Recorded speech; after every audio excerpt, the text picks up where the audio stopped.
Hi YouTube, it's Joshua Miles and welcome back to my channel. Today we're going to be covering another solved true crime case, and this one is probably going to be a longer video like I've been promising all along. I'm really excited to be doing these longer videos now and in the future. I've got so much planned. I even might have a few collabs coming up which I'm really excited to do. So don't forget to subscribe and hit that bell icon so you can be notified when I do those collabs. It's really exciting. I'd just like to point out this video has not been made to cause disrespect or anything like that. It's just been made to spread awareness about this case by compiling information from various different public sources on the internet.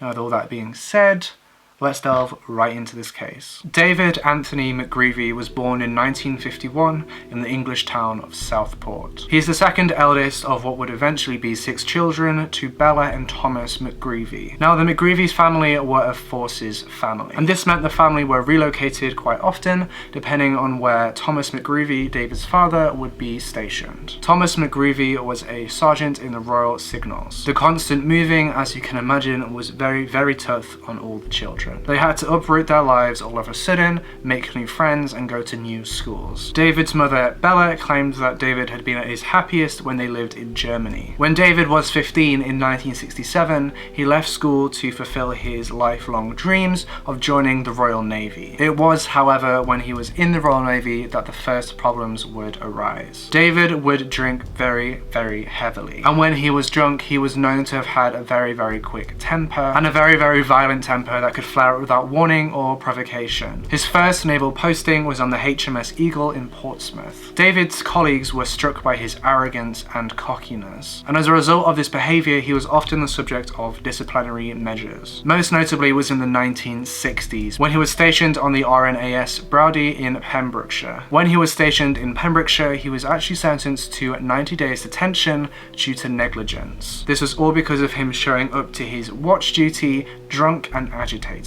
Whilst he was on watch duty, he broke into an officer's wardroom and started a fire in a waste paper bin. He then raised the alarm for the fire, but he then claimed he was not responsible for it. He was the only witness to the fire, and the Navy didn't believe him one bit that he was not responsible. The Navy then court-martialed him. Fortunately for David, he managed to evade any arson charges. However, due to him being on watch duty, he was charged with negligence. This negligence charge actually marks the beginning of what would be the end of David's naval career. While he was in this 90 days detention, David's commanding officer ordered a psychiatric evaluation of David. Interestingly, the results of this psychiatric evaluation are not known. It was not ever sent to David's parents, nor was it published in the aftermath of the crimes that were committed in this case. This personally says to me that something notable came up during the psychiatric exam in relation to David, but for some reason it was squashed, or the Navy are just trying to hide it maybe? I'm not sure, that's a bit of a conspiracy. Whatever the case, it's a bit suspect that David's parents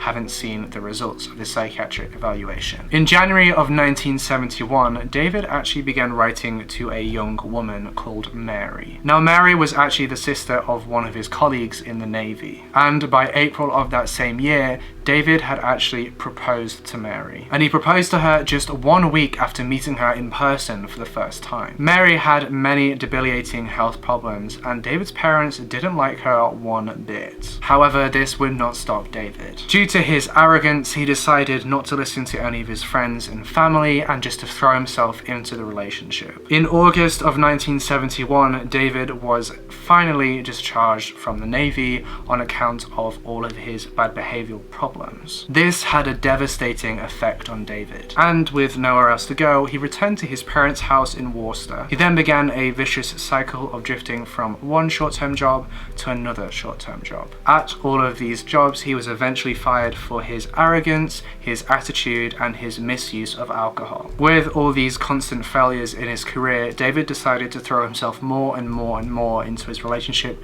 with Mary, and he became obsessed with the relationship and her. And despite him being unemployed and very poor, he had planned out a very lavish wedding to take place around Christmas time of that same year. However, as you can imagine, this obsession with Mary and the relationship began to drive Mary away from David. And then on New Year's Eve of 1971, Mary broke up with David. She called off the engagement. In the month that followed, January of 1972, David continued to live at his parents' house. He was so devastated from losing Mary that he essentially became a complete loser and a slob. He never actively sought out new work, and he wouldn't do anything to help around the house. And he continued to drink more and more and more alcohol. His parents, after numerous attempts to try to help David, they got fed up and they kicked David out later that year. Fortunately though for David, he wasn't homeless for long. By mid-1972, David had moved in as a lodger with an old school friend of his called Clive Ralph. Clive lived with his heavily pregnant wife Elsie, and together they had 2 children. They all lived in a 2-bedroom house on Gillam Street, Worcester. The 2 children were a 4-year-old boy called Paul and a 1-year-old girl called Dawn. Then in September of 1972, Elsie gave birth to a beautiful baby girl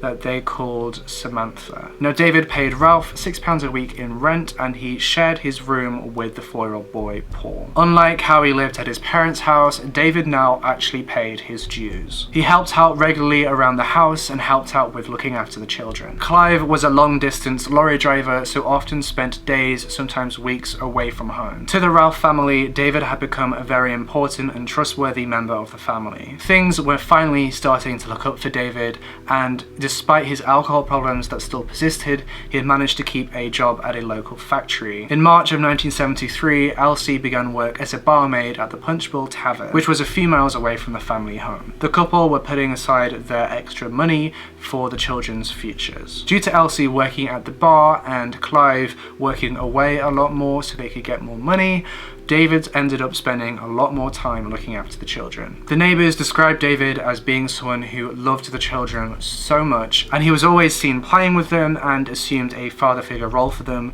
when needed. Everything was finally working out for David, and the Ralph family trusted him entirely. David finally had a job and a purpose. That was all until Friday the 13th of 1973, a day that would destroy the lives of the Ralph family forever. Elsie had been working a late night shift like she did most days of the week at the Punch Bowl Tavern, and usually Clive would come and pick her up from the tavern and bring her home. And on this day, he did do just that. Clive helped Elsie close up shop, and they had a last orders pint together. While Clive and Elsie were finishing up, David was at home looking after all the children. That evening, Clive did the same as they almost always do. He left the children under the supervision of David and then went to pick up Elsie. And as per usual, David had been drinking. He'd been drinking in Bucks Hill pub in Worcester. He'd been doing this since the early evening and had had about 5 to 7 pints of beer. There had even been a small altercation between David and one of his friends at the pub. And this was because one of David's friends put their cigarette butt in his drink. As David and his friend were having words about the altercation outside and were seemingly clearing things up, Clive Ralph arrived to pick up David to bring him home to look after the children, so Clive could then go on to pick up Elsie and bring her home. What would happen next would be one of the most horrific and largely unexplained crimes to have ever happened in Britain. Somewhere between 10:15 and 11:15, David lost his temper with the Ralph children. Samantha, who was the newborn baby, who at this point was 7 months old, had awoken from her nap and was crying out for her feeding bottle. David, in a drunken state, began to shout at the baby from afar, telling the baby to shut up, but obviously because Samantha is a baby, this had no effect on her. So David decided to place his hand over Samantha's mouth to silence her. In fact, David placed his hand over Samantha's mouth and covering her nose so hard that he ended up strangling her. When Samantha stopped breathing, David realized and then went immediately to the family bathroom. David then grabbed a razor from the family bathroom and used it to mutilate Samantha, the 7-month-old baby. He then caused a fatal compound fracture to her skull by beating her severely. Once he was sure Samantha was dead, he then turned his attention to the other Ralph children. Paul, the now 5-year-old boy, and Dawn, the now 2-year-old girl, were both sleeping soundly upstairs and had seemingly slept through the entire brutal attack. David first went into Dawn's bedroom and strangled her in her bed. But miraculously, Dawn survived this strangling, and as soon as David realized this, he grabbed the same razor that he had used on Samantha and slit Dawn's throat. David then went and found some curtain wire in the house and used it to strangle Paul to death. David had brutally murdered all 3 Ralph children, but he was not done yet. After killing all of the children, David then decided to mutilate them all again. But David wasn't satisfied with the results, so he went into the basement of the house and found a pickaxe. He then used the pickaxe to further horrifically mutilate the 3 Ralph children. But David was still not done. Before fleeing the scene of the crime, David dragged each of the children's bodies one by one into the back garden. He then picked up each child and impaled them on the iron spikes of the next door neighbor's fence. Neighbors to the Ralph house heard several loud bangs and the sound of Samantha crying. They then saw lights being turned on and off again in the house. The lights would come on in one bedroom, turn off, then turn on in the next bedroom, and then turn off again. And then in the bathroom, and then the basement. The neighbors grew so concerned that they rang for the police, and a patrol car was immediately dispatched. The police, when they arrived, knocked on the front door of the house, but there was no answer. So the officers decided to go to the back of the house. Now at this point, the officers were under the impression that it was a potential domestic violence case due to the loud banging and the children crying. It could have been they suspected Clive to have been hitting or hurting Elsie, so what they saw next really scarred them. They switched on their torches and walked round to the back of the properties, and it was there that they made the most unimaginable, horrific discovery. A police officer vomited when he saw the sight of the 3 children brutally mutilated and impaled on the fence. The police quickly noted that the children's parents were missing and searched the house top to bottom. Meanwhile, Clive and Elsie were coming back from the tavern and coming down the street, and when they got to their house, they weren't being allowed into the front door. They were being denied access to their own home. Clive and Elsie would never ever return to their home again. They were immediately taken to the police station and questioned, and it quickly became clear that Clive and Elsie had nothing to do with the murders. The police told the couple that there had been a murder and that there was an investigation ongoing. Elsie became absolutely hysterical and was actually given a sedative to calm her down. The focus of the police quickly moved away from Elsie and Clive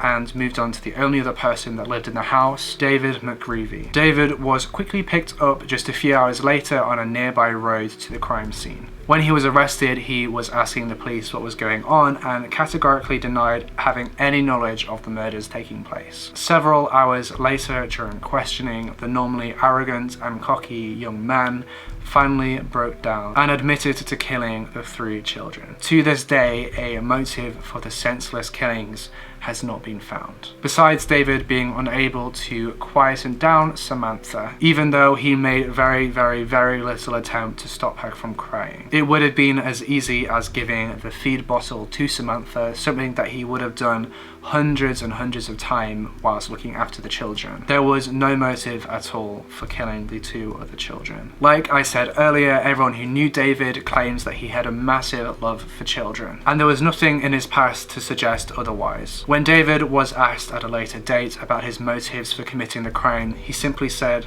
"That's something that I'm trying to figure out." On Monday, the 16th of April, 1973, David made the first of what would be 10 appearances in court. His hearing lasted all of 10 minutes before he was charged with the murders of the 3 Ralph children. It was just 10 weeks after the murders that the trial began, and David entered the trial with a guilty plea. Some of the injuries to the children were so horrific that the prosecution refused to bring them up in court. The trial lasted all of 8 minutes. On the 30th of July 1973, David McGreevy was sentenced to life imprisonment for the murders of the 3 Ralph children. His minimum term served was set at no less than 20 years before he would even be considered for any kind of parole. In prison, as a child killer, David was the subject of a lot of hatred from the inmates. He had been attacked and assaulted on several occasions. His cell was regularly trashed and smashed up, and inmates peed and excremented on all of his possessions. He spent the majority of his time in prison living under Rule 43, which is a rule of protection that caters for prisoners that are vulnerable and prisoners that are requiring protection. Several times during his sentence, he was moved back into the general population from these protected areas, and every single time he was moved back into the general population, he was attacked and assaulted again, so they had to put him back into the protection zones. Since being incarnated, David has applied for parole 9 times, and each time he was denied. However, in 2006, David was actually being prepared for parole due to the amount of time that he has served. He was staying at a bail hostel in Liverpool. He was surprisingly permitted to walk around Liverpool unsupervised, and this was done in preparation for his release. When this was leaked to the media, his photos were printed on all the newspapers, national and local. And due to public outrage, David was sent back to prison on closed conditions. In 2009, David tried to move back to open conditions and used human rights laws in an attempt to claim anonymity. And this anonymity order was actually granted. He would go under the name of Prisoner M. However, he was told that he would not be released on parole or anything like that. He would have to stay in closed conditions. And this was done in order to protect him from any attacks from other inmates. And this order meant that the media were not permitted to report on anything to do with his parole. This order lasted for 4 years and was quashed in 2013. By this point, David had served 40 years in prison for the murder of 3 children. When the order was lifted on May 22nd, 2013, his true identity was revealed. David's bed was immediately urinated on, and human excrement was smeared all over his cell walls by other inmates. He was immediately transferred to a vulnerable prisoners unit where he remains until this day. In my opinion, he should be serving life in prison for what he did. It was senseless and cold-blooded murder. He should be spending life in prison, and I don't think he should be up for parole at all. Unfortunately, due to the horrific nature of the crimes and the trauma, Clive and Elsie's marriage broke down. They divorced not long after the murders. In December of 2018, just last month, after a oral hearing, a parole board report stated that he had changed considerably over the last 40 years, and they legally cleared him for release on parole. This has been a very, very controversial move that has stirred somewhat of a big outcry in the public. Now, it's not clear when he will be released on parole or if he already has been released on parole. I was unable to find that out on the internet. But what we do know is that soon a man that brutally murdered 3 young children for seemingly no reason will walk amongst the British public once more. Thank you so much for watching this true crime episode in my Curious Case series. If you're new here, I usually upload 2 videos a week, one on Wednesdays, which is typically a conspiracy theory video, but that might just be any video that I feel like doing on Wednesdays. But then on Sundays, every Sunday at 8 PM UK time, I upload a brand new true crime video. So be sure to subscribe and hit that bell icon so you can be notified every time that I post. I'd just like to thank you all for all your really nice comments on my last video, and thank you so much for understanding why I had to end that series early. And I really hope that you start to enjoy the longer videos that I'm posting. Now, with all that being said, I'll see you in the next video.